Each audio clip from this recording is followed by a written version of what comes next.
그치, 나도 이런 상승을 겪어본 적이 없어. 근데 매일 새롭다고 하고 이걸 처음 겪는 건데도 상승장을 계속 타고 가고 계시잖아요. 아, 우린 프로 서퍼잖아. 이 정도 흐름들은 또 빵이 타줘야 주식 12년 했다고 얘기할 수 있는 거 아니겠니?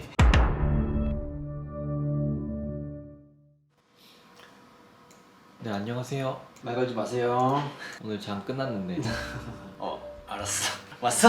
장 끝났는데도 계속 보고 계시네요. 뭐 특별한 게 있었나 봐요. 오늘 장중에 많이 내렸어가지고 코스피가 어느 위치에 있나 한번 봤어. 와, 근데 진짜 증시 상승 각도가 엄청나네. 저 거의 개별주 차트 같죠? 진짜 코스닥 주식 같은 이런 상승 각도를 갖고 있네. 오늘 장중에 거의 100포인트 가까이 빠졌던 것 같은데 3050포인트까지 갔었네. 근데 지금 장세를 보니까 아까 떨어지고 있는데 코스피가 거의 마이너스 3% 이제 그쯤 됐을 때도 보니까 개인 투자자들이 기다렸다는 듯이 이제 매수가 들어와서 증시를 끌어올리는 지금 기이한 현상들이 엄청나게 발생하고 있는 시장이지. 매일 볼 때마다 재밌어. 게임 같기도 하고 매일 새로워. 그러면 오늘 코스피가 조금 떨어진 거를 어떤 조정이라고 볼 수도 있고 아니면 이제 추세의 전환으로 볼 수도 있잖아요. 그렇지.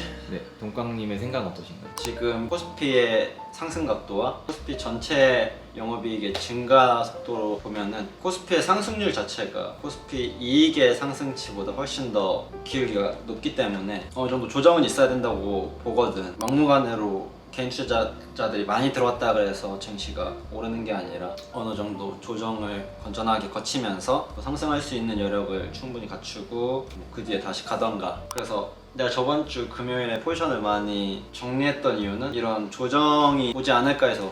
왜냐면 거의 3300포인트까지 다이렉트로 달렸기 때문에 어느 정도 이건 오버슈팅이다라고 생각이 들어가지고 포지션의 많은 부분들을 정리하고. 근데 오늘 장중에 좀 많이 떨어질 때 판 거에 한 10분의 1 정도 다시 채워넣는 작업을 했는데 뭐 전체적인 느낌은 조정이 올 때마다 나는 계속 매수를 하지 않을까 이제 그런 느낌인 것 같아. 그러면 이제 추세의 반전이라는 것보다는 그냥 조정이다로 이렇게 시나리오를 세우고 계신 거죠? 그치. 왜냐면 내가 주식으로 버는 이제 수익들이 계속 있을 거 아니야. 그러면은 이 돈을 주식 말고 다른 자산에 어디에 투자할 수 있을까를 생각해봤거든, 주말 동안. 근데 진짜 투자할 곳이 없는 거지. 예금금리는 저 아래 있고 부동산은 이미 몇 년 전부터 쭉 버블을 형성하고 있고, 그럼 남은 게 주식밖에 없어. 그러니까 지금 사람들이 주식을 들어오는 이유가 딱 이건 것 같아. 주식밖에 없어. 다른 어떤 투자 수단이 없는 거야. 그렇다 보니까 증시가 꺾이기 힘든 여건이 아닐까. 그렇다고 이제 정부 정책에서 과거처럼 증시가 안정됐으니까 금리를 인상합니다 라고 하기에는 늘어난 부채 비율도 있고 글로벌에서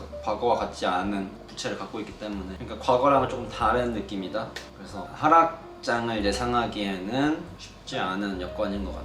여러 대외 여건을 생각해 봤을 때 때는 일반 사람들도 투자 수단이 주식밖에 안 남은 상황이고, 그래서 하방으로 어느 정도 경직성이 있지 않나. 아직도 개인의 예탁금이 엄청나게 많아요. 개인 예탁금은 사실 지금 증시로 엄청나게 쏟아져 들어오고 있는데 모르겠어. 더 늘어날 수 있을까 싶을 정도로 유례없는 예탁금 잔고를 보여주고 있고, 근데 그 중에 많은 부분이 절반 가까이가 대출을 포함한 잔고라고 하더라고. 조금 개인 투자자들이 걱정되기도 하면서 많은 또 신흥 부자들이 탄생하는 장세가 아닐까. 증시가 오르면 오를수록 증시에 더 많은 돈들이 들어오긴 하거든. 개인들이 단일 종목에서 2조 원을 매수한다라는 건 나도 처음 들어보거든. 그 정도로 지금 경이로운 시장이고 재밌는 시장이지. 상시적으로 생각했을 때 이렇게 주식 열풍이 불면 보통 펀드에 투자된 돈이 많아져야 되잖아요. 근데 제가 그치. 찾아봤더니 펀드에 들어간 돈은 그렇게 안 늘었더라고요. 그치, 그건 이제 옛날 스타일이지. 10년도 전에 이제 막 미래에셋 펀드만 이제 유행할 때. 근데 지금은 개인 투자자들이 많이 똑똑해지고 직접 투자를 하는 세상이다 보니까 펀드 자체가 매력적이지 않다라는 걸 다 느꼈고, 펀드에서 떼간 수수료도 많다는 걸 이제 인식하는 것 같아. 과거엔 몰랐던 것 같더라고. 그러면 예를 들어서 100조가 시장에 들어온다고 했을 때 그게 펀드를 통해서 들어오는 것과 그냥 개인이 직접 투자하는 것과 어떻게 차이가 있을까요? 펀드를 통해서 들어오면 기관은 그 예탁금에 내가 알기로 70% 이상은 주식을 매수해야 된다라고 알고 있거든. 그걸 들고 있으면 안 돼. 주식 무조건 사야 돼. 그래서 이제 고점이어도 그 주식을 계속 사야 되기 때문에 진짜 고점을 만드는 경우가 있거든. 근데 지금은 개인 투자자들이 직접 투자하다 보니까 그래서 조금 더 단기적인 성향이 드러나는, 오르다가 아닌 것 같으면 냅다 던져버리고 자기가 이제 같이 투자할 거면 무던하게 쭉 가져가야 되는데 증시 분위기 안 좋아지면 흔들려서 팔아버리고 좀 그런 경향이 있어서 아무래도 개인이 많으면 전체적으로 변동성이 커질 수밖에 없는 거죠. 그치, 개인이 직접 투자를 많이 할수록 변동성이 커지는 것 같아.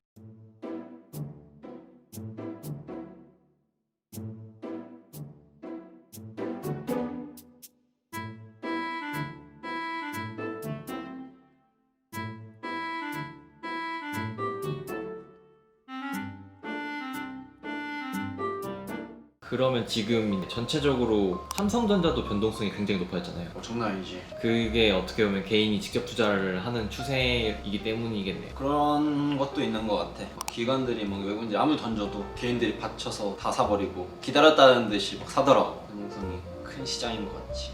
동강님은 횟수로 12년 차인데 주식을 하면서 계속 새로운 일들을 겪으시면서 학습하셨을 거잖아요. 근데 이번에도 어떻게 보면 새로운 상황인데 보통 이렇게 새로운 상황일 때 어떻게 전략을 가져가세요? 아까 말했듯이 하방으로 닫혀있다라고 시나리오를 어느 정도 잡아두고 그 안에서 조금 더 유동적으로 움직이는 거지. 그 경우에는 뭐 내가 인버스를 잡지 않고 뭐 내릴 때 주식을 분할 매수한다거나 그런 전략이 될 수 있겠지. 내가 완전 하방을 본다 그러면 인버스를 매수했겠지만 어느 정도 조정만 예상한다면 내릴 때 그 돈으로 주식을 사는 그런 포지션을 잡는 게 더 유리하지 않나. 이게 예전에 주식을 좀 하시던 분들은 지금 상승이 너무 이제 역사에 없던 상승이니까 그런 게 있잖아요. 차트 보면은 이제 다시 옛날 가격을 회귀할 것 같고 그치. 오르면 무조건 그만큼 떨어질 것 같고 이렇게 생각을 많이 하셔서 이런 상승장인데도 인버스에 물리신 분들 되게 많더라고요. 그치. 특히 이제 내 나이 또래 남자들 이제 또 공격적으로 투자하다 보니까 너무 많이 올랐어, 하락에 베팅해야지, 그래 놓고 이제 인버스를 풀로 매수해서 계속 끌려가는 경우가 엄청 많지. 내 주변에도 있고.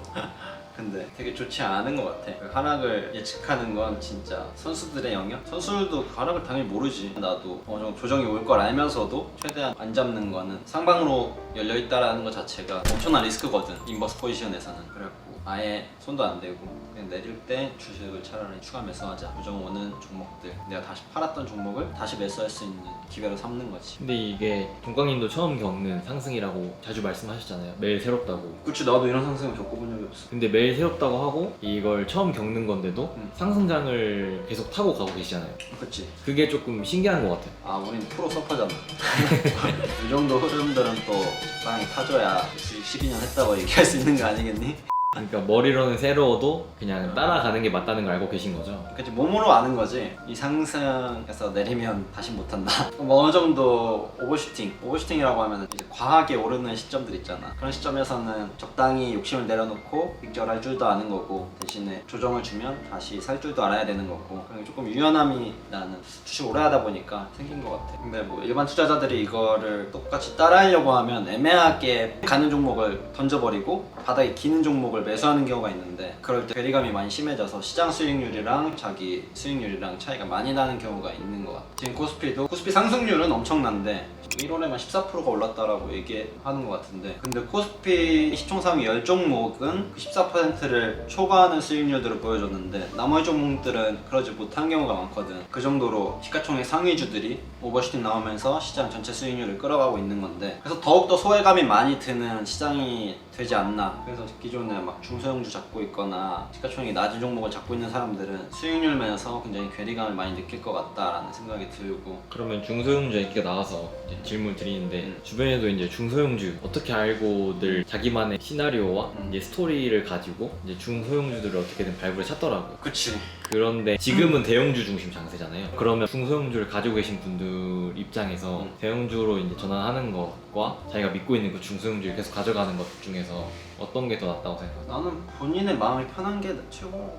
본인이 생각하는 시나리오가 있을 거고 본인의 마음이 버텨주는 이제 어느 정도 범위가 있거든. 근데 언제까지 이 괴리율이 이렇게까지 벌어져 있지는 않거든. 대형주가 막 이렇게 오르면 언제까지 중소형주가 여기 있진 않아. 뭐 어느 정도 로테이션이 돌면은 중소형주 차례도 와서 이렇게 쭉 시세가 나는 모습을 보여주곤 하는데, 그래서 나도 중소형주를 매수해볼까 하다가 진짜 적은 금액만 중소형주를 몇 개 그냥 잡아두고 있는데, 그 차례를 위해서 혹시나 뭐 올지 모르는, 그래서 잡아두고 있는데 대부분의 포지션들은 기존에 내가 사는 느낌의 종목들, 시가총액 상위주들 이제 그런 종목들 위주로 하는 게 결국 시장 대비 아웃퍼폼하는 결과가 거기서 나오지 않을까. 뭐 한 방은 없으니까 차곡차곡 이렇게 쌓아나가는 그런 전략을 취하려고 많이 노력하고 있어. 이게 또 그런 편견도 있는 것 같아요. 이제 작은 시드머니로 한 번에 크게 수익을 내야만 이제 시드머니 커지잖아요.